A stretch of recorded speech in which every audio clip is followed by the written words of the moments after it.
Hello guys, आज का हमारा टॉपिक है इमेजिनेशन, जीनियस एंड इंस्पिरेशन। लिखा है इसको GWF हीगल ने। आपको इनकी दूसरी रीडिंग्स मिल जाएंगी मेरी दूसरी यूट्यूब वीडियोस में। You can search them. तो हम इस पूरी रीडिंग को समझने का ट्राई करेंगे इन जस्ट 10 इजी पॉइंट्स। इनको आप एज नोट्स और एज इम्पोर्टेंट पॉइंट्स भी नोट डाउन कर सकते हैं and you can obviously use them in your answers, they are correct. Okay, so this summary encapsulates Hegel's interconnected views on imagination, genius and inspiration. अब इसमें जो Hegel के विचार प्रकट किए गए हैं कि वो उनकी सोच कैसी थी, उनके हिसाब से एक इंसान जीनियस कैसे कहलाएगा, एक जीनियस इंसान कौन होता है, उसमें कैसी क्वालिटीज होनी चाहिए, और इंस्पिरेशन, किसी भी आर्ट को लिखने के लिए हमें इंस्पिरेशन कहाँ से मिलती है, किसी जीनियस को कोई इंस्पिरेशन कहाँ से मिलती है, उनको ये आइडियाज कहाँ से जनरेट होते हैं कि वो अलग अलग टॉपिक्स को एक्सप्लोर कर पाए। तो इस इन सब चीजों को एक बहुत ज्यादा ब्रॉड वे में पढ़ने का, ब्रॉड वे में देखने का इनका जो जरिया था, वो इस समरी में, इस रीडिंग की समरी में आपको मिलेगा। तो लेट अस बिगिन।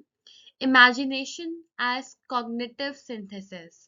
तो बेसिकली कि जो भी हमारी इमेजिनेशन होती है ना, वो एब्स्ट्रैक्ट होती है। ठीक है, एब्स्ट्रैक्ट का मतलब क्या होता है? ऐसी चीजें जो हम सिर्फ सोच सकते हैं, जो रियलिटी में एग्जिस्ट नहीं करती है। तो ऐसी चीजों को सोच के, एब्स्ट्रैक्ट कॉन्सेप्ट को सोच के, हमारे सेंसरी एक्सपीरियंस के द्वारा, जैसे कुछ कुछ चीज को देख के मैं एकदम अचंभित हो गई कि अगर ऐसा होता तो कैसा होता, ये चीज, अगर ये पहाड़ इतना ऊंचे के बजाय ऐसा होता, ये ऐसा ही क्यों है। तो मतलब ऐसे कॉन्सेप्ट दिमाग में आना, ऐसे एक्सपीरियंसेस जो हम सामने से किसी को दिखा नहीं सकते, ऐसी चीजों के ऐसी चीजों से हमारी इमेजिनेशन फॉर्म होती है। तो हीगल कैसे क्या कहते हैं कि इमेजिनेशन कॉग्निटिव सिंथेसिस है, यानी कि ऐसी चीज है जो टैंजिबल इंटैंजिबल है, जो हम छू सकते हैं, नहीं छू सकते, सामने देख सकते हैं, नहीं देख सकते, उससे परे हटकर है। हम कुछ भी इमेजिन कर सकते हैं अपने सेंसेस से और अपने एब्स्ट्रैक्ट कॉन्सेप्ट से। बढ़ते हैं नेक्स्ट पॉइंट की तरफ। Genius and universal expression. Genius, अब हीगल के हिसाब से एक जीनियस इंसान कौन होता है? एक जीनियस इंसान वो है जो यूनिवर्सल ट्रूथ, यानी ये नहीं कुछ भी बोल दे, कुछ भी झूठ बातें बोल के अपने पॉइंट को साबित कर ले। वो अपनी प्रोग्रेस अपने आसपास के चीजों से ऐसे दिखाए कि वो, जो हमारे कन्वेंशनल थिंकिंग है ना, उससे भी आगे बढ़ के कुछ बता पाए। जैसे जो हम एक as a basic, as a normal human being, हमारी जो थॉट प्रोसेस होता है कि चीजें ऐसे ही चलती हैं, यही इसका प्रोसेस होता है, उससे बढ़ के कुछ थ्योरी दे दे कि ये काम, कोई भी काम का प्रोसेस ऐसा ही क्यों होता है, उसके पीछे से क्या रीजन है, क्या हिस्ट्री है उसकी। तो मतलब किसी प्रोसेस के या किसी भी चीज की सिग्निफिकेंस बढ़ा देता है एक जीनियस। इनकी उस जीनियस के अंदर ये एबिलिटी होती है कि वो सच्चाई को यूज करके, अपने टैलेंट को यूज करके चीजों की सिग्निफिकेंस बढ़ा दे, उनके बारे में नई चीजों की खोज कर ले। बढ़ते हैं नेक्स्ट टॉपिक की, नेक्स्ट पॉइंट की तरफ, जिसका नाम है ट्रांसेंडिंग ऑर्डिनरी अंडरस्टैंडिंग। तो इन जो जीनियसेस होते हैं, उनकी अंडरस्टैंडिंग एक मेयर ह्यूमन बीइंग से बहुत आगे बढ़कर होती है।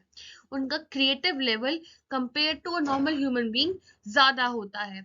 ऑर्डिनरी अंडरस्टैंडिंग, एक इंसान जो एक नॉर्मल सच्चाई को जान के, सच्चाई को इंटरप्रेट करता है, ये उसके बारे में डीप एनालिसिस करते हैं, डीप ट्रुथ को खोजने के लिए उसमें रिसर्च करते हैं। नेक्स्ट पॉइंट जो है हमारा, वो है इंस्पिरेशन फ्रॉम कल्चरल कंटेक्स्ट।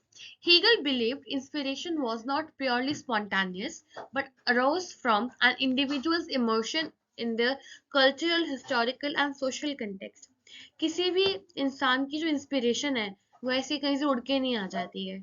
एक इंडिविजुअल, एज अ पर्सन, आप कहाँ पले बड़े हो, आपका कल्चरल कॉन्टेक्स्ट क्या है, आपने कैसी चीजों को होते हुए देखा है, कैसे फेस्टिवल्स आपने देखे हैं, कैसी हिस्ट्री आपने पढ़ी है, किस तरह की सोसाइटी में आप रहते हो। मैंने तीनों पॉइंट कवर करे यहाँ पे, cultural, historical and social.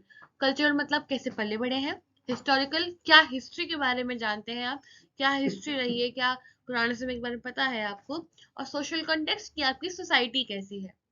Creative inspiration emerged from the synthesis of personal experience within the broader collective spirit of their time. इस पूरे इन तीनों चीजों का जो हमारे अंदर इंस्पिरेशन आती है, कल्चर, हिस्टोरिकल, सोशल कंटेक्स्ट से, तो यही जो क्रिएटिव इंस्पिरेशन है हमारी, इन तीनों चीजों से आ रही है। हम सिर्फ पर्सनल एक्सपीरियंस को ही नहीं बोल सकते कि ये मेरा पर्सनल एक्सपीरियंस था, ये मेरा दिमाग था, नहीं। ये पर्सनल एक्सपीरियंस कहाँ से आते हैं?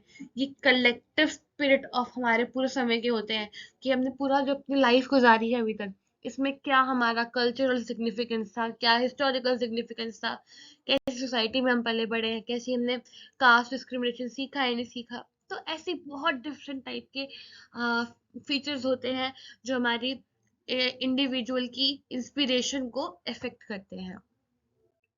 Fifth is interplay of individual and collective. तो अब क्या है? The creative process was a product of the interaction between an individual mind and the cultural atmosphere in which they lived.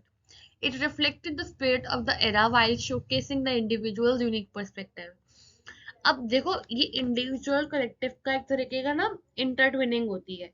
इंटरट्विनिंग का मतलब क्या है? एक उनका परफेक्ट बैलेंस बन जाता है साथ में, कि इसमें दिखाया जाता है कि हाँ, ये मेरा पर्सपेक्टिव है इस चीज को लेके, पर ये पर्सपेक्टिव आया कैसे? एक कलेक्टिव चीज की वजह से। मैंने जो अपना आसपास की चीजों को देखा, समझा, वो वो मैं तो नहीं थी ना, वो आसपास की चीजें ही थी। तो एक कलेक्टिव एक्सपीरियंस पे मेरा पर्सपेक्टिव, एक कलेक्टिव चीज पे मेरा पॉइंट ऑफ व्यू क्या है, ये इसका इंटरप्ले होता है, हमारी इमेजिनेशन इसका इंटरप्ले होता है, ऐसे ही हमारा क्रिएटिव प्रोसेस जनरेट होता है।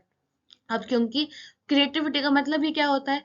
ऐसी चीजें जो यूनिक हो, ऐसी चीजें जो डिफरेंट हो चीजों दूसरी चीजों से, है ना? तो डिफरेंट चीजें क्या होंगी? हमारा पॉइंट ऑफ व्यू, क्योंकि हो सकता है जैसे कल्चर में मैं पली पड़ी हूँ, जिस सोसाइटी में मैं पली पड़ी हूँ, वैसी सोसाइटी में कोई और इंसान भी पला बड़ा हो, पर हम दोनों की creative imagination is way different. क्यों? क्योंकि हमारे पर्सपेक्टिव डिफरेंस है, क्योंकि हमारे पॉइंट ऑफ व्यू डिफरेंट है। तो आगे के 5 पॉइंट के लिए, do not forget to subscribe, press the bell icon, and you will see the rest 5 points in the next part.